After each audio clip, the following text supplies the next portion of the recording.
The wedding in Memphis was supposed to be the happiest day of the bride's life until the church doors opened and Elvis Presley walked in. The music stopped. Guests turned around, stunned, and the bride dropped her bouquet. Elvis stared at her, eyes widening as if he were seeing a ghost from another lifetime. No one understood why Elvis was there. No one understood why the bride began shaking uncontrollably. Then Elvis whispered 3 words just loud enough to break the silence like thunder. "It's here." The groom froze. The priest froze. The entire room froze. The bride collapsed to her knees. Elvis rushed forward to catch her, and in that sacred chapel, the truth began to unravel. The bride was once a poor little girl who wrote hundreds of letters to Elvis, but never mailed a single one until the day her mother died, leaving behind a message so powerful that Elvis had no choice but to appear here, uninvited. The wedding stopped. Her story had to be told, and what Elvis was about to do would change everything. The story began nearly 2 decades before that wedding day. It was the summer of 1966, and Memphis was drowning in its usual southern heat. In a collapsing wooden house near Lamar Avenue lived a mother and daughter who only had each other, Helen Miller and her 8-year-old daughter, Anna. Anna had tangled blonde hair, wide, silent eyes, and one thing the neighbors always whispered about: she barely spoke. Not because she was ill, but because life had taught her fear too early. Her alcoholic father had disappeared when she was too young to remember his face, leaving behind a trail of debt, hunger, and a child terrified of the world. But there was one thing that unlocked her voice: Elvis Presley. When Elvis sang on the radio, Anna quietly mouthed the lyrics, as if his voice opened a private door in her heart no one else could reach. Elvis became the safe place Anna never had. Every evening, when Helen returned from the textile factory, the two sat in front of their battered radio, listening to Elvis through static that cracked like distant thunder. Helen would whisper, "Anna, you must believe there are still good people in this world. One day, you'll meet someone like that." But life was not as kind as her words. When Anna turned 9, Helen fell ill. Bone cancer, a death sentence in those days. They had no money for treatment, no family to call, no miracle to hope for.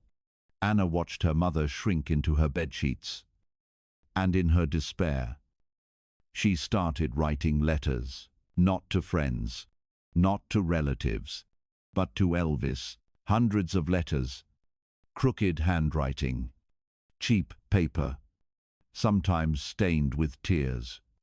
She wrote about her mother, her fear, her loneliness, and how Elvis's voice was the only thing keeping the darkness from swallowing her whole. But Anna never mailed a single letter.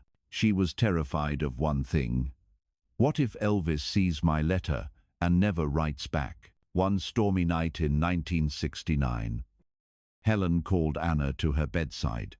She held her daughter's trembling hands and spoke her final request, the one that would shape the rest of Anna's life.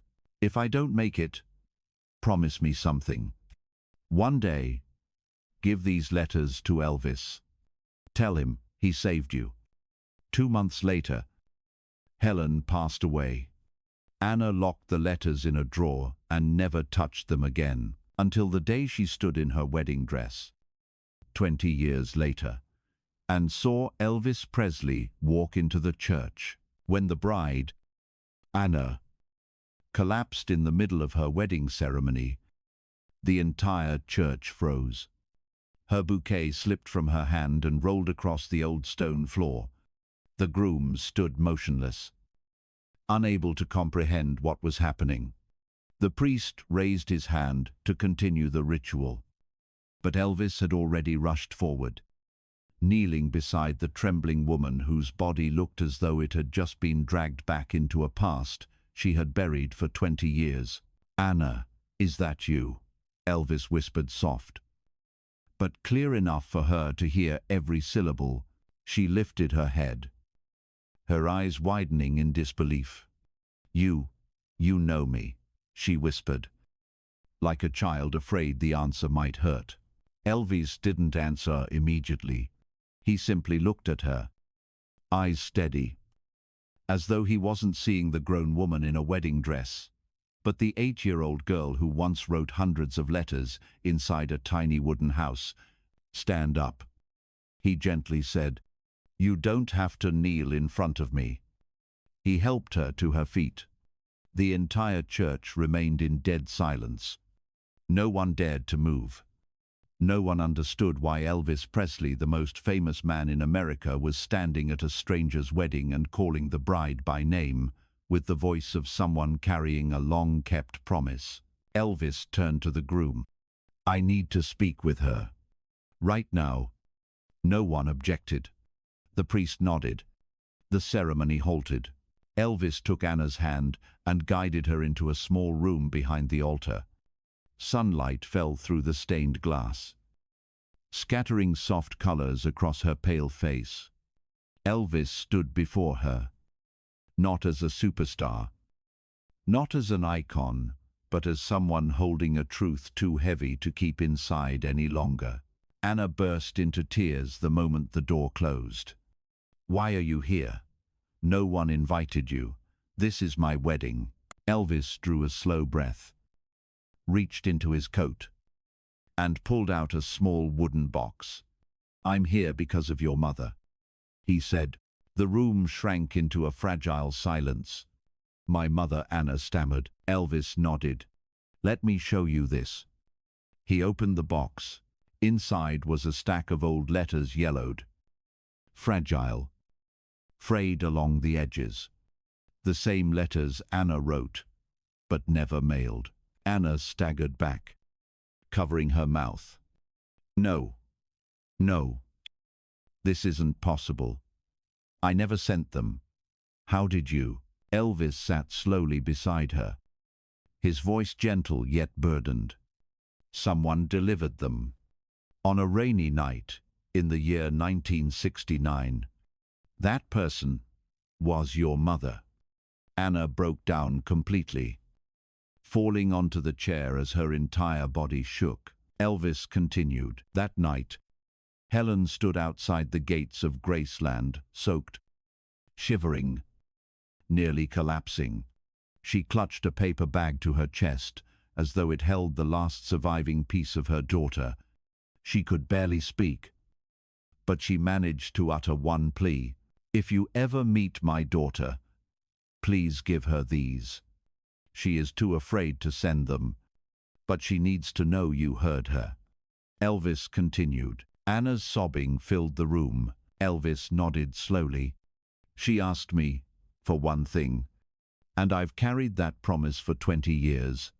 He opened one letter, the one, Helen said. Elvis must answer first. His voice trembled as he read it aloud. "Elvis, I'm scared my mother is going to die. If she does, I won't have anyone left. When I hear you sing, I don't feel so alone." Elvis took her hand firmly. "Anna, you need to understand this. From the moment I read that letter, I wanted to find you. But your mother wouldn't give me your address. She only said, if you meet her one day, you'll know." "And hell," Elvis looked into her eyes, "when you walked down the aisle today, I knew. You have your mother's eyes." Anna cried harder, resting her head on Elvis's shoulder. 20 years of locked-away memories. Pain. Abandonment. Fear, all flooding back at once. And Elvis was the only person standing there to catch her. He gently rose and opened the door. "We need to talk to the groom before the ceremony continues." The groom entered, pale, and confused. Elvis placed the letters on the table and looked directly at him. "Do you know what she has lived through?" Elvis asked. The groom shook his head helplessly. "Then read them. Just a few. And if, after reading, you still want to marry her, then you are worthy of her." Hands trembling, the groom picked up a letter, the one Anna wrote as her mother was dying. When he reached the sentence, "She's the only person who has ever loved me," his lips quivered and his eyes filled with tears. He set the letter down, walked straight to Anna, "Kneel beside her," and took her hands. "You never have to hide from me again. I want to marry you. Not because you're perfect, but because you survived." Anna broke into sobs. But this time they were tears, releasing a lifetime of weight. Elvis stood there smiling softly, the kind of smile that carried both sadness and relief. It was as if Helen herself were standing in the corner of that small room. Watching her daughter finally receive the love she deserved, Elvis placed a hand on Anna's shoulder. "If your mother were alive today, she would be proud. She only wanted one thing: for you to be loved by someone worthy." He turned to the groom. "Promise me something. Hold her just as tightly on the days when her past storms back to haunt her." The groom nodded firmly. "I promise." Elvis watched the two of them, standing between past wounds and a new future, then said quietly, "Let's return to the ceremony." When he pushed open the door, the entire congregation rose to their feet. But no one asked questions. No one whispered. They looked at Elvis as though they had just witnessed a sacred moment few people ever get to see. The wedding resumed. Anna walked down the aisle beside the man who truly loved her, and Elvis stood at the back, holding the letters of the little girl who once feared no one would ever hear her voice. He tilted his head upward, as if speaking to someone far beyond the church walls. "Helen, he kept my promise." The ceremony continued, but with a completely different atmosphere. It was no longer just a wedding. It felt like a quiet resurrection, a moment where the past, present, and future brushed against each other in the same breath. Anna walked slowly toward the altar, no longer trembling, but lighter, as if a weight she had carried for 20 years had finally been lifted. Elvis stood behind her, watching silently, still holding the old wooden box, as though it were a piece of memory he wasn't ready to release. When the vows began, Anna looked into the eyes of the man who was about to become her husband. And deep within those eyes, Elvis saw something unmistakable. The man had changed. Reading the letters, understanding the loneliness Anna once endured, had reshaped him. He didn't just want to marry her, he wanted to protect her, to love her the right way. Just as Helen had prayed for all her life, the ceremony ended with warm applause. But before Anna and her groom stepped out of the chapel, Elvis walked up and placed the small box into her hands. "It belongs to you now," he said, his voice soft and steady. "Not to remind you of pain, but to remind you that someone loved you, even when you thought you had no one." Anna pressed the box to her chest. She couldn't speak, only nod as tears streamed down her wedding dress. Elvis left the chapel first. A gentle breeze swept through the doorway, carrying the faint scent of late afternoon sun. He stood on the old stone steps, the same steps where Helen once sat crying, terrified for her daughter's future. And now, standing in that same place, Elvis knew his promise was complete.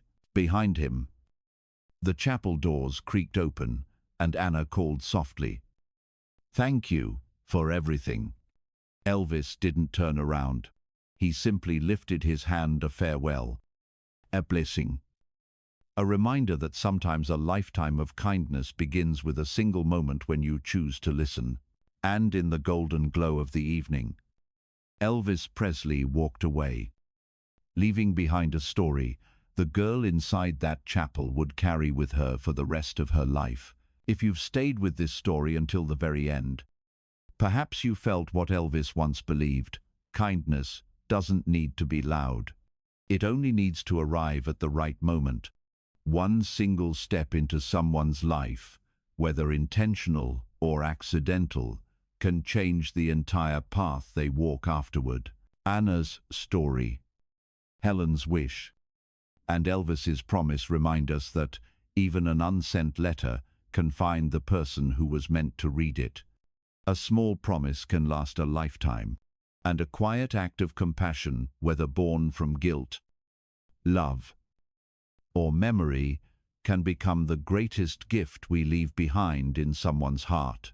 If you still believe kindness exists, if you believe the past can heal the present, leave a comment below. Write one small thing you wish someone had told you when you were a child. And if you want more stories that touch memory, touch emotion, and remind you of the goodness still left in the world, hit subscribe, so that every day we can meet again through a story that helps you believe in people one more time.